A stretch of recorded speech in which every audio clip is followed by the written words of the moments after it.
Hello, in this video I want to show you how to manage date and time settings on Onyx Boox Poke 2. To do this, first we'll need to open our settings. Inside, select date and time.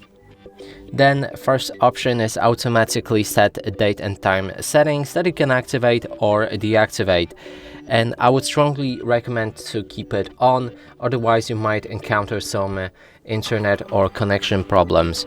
And now, if you want to deactivate it, you'll be able to set the date as well as the time and date format manually. So you can click on each of the settings and adjust the date, then the time, and date format, how it shows on the notification bar. There's also option to enable or disable 24 hours format and pick a different time zone.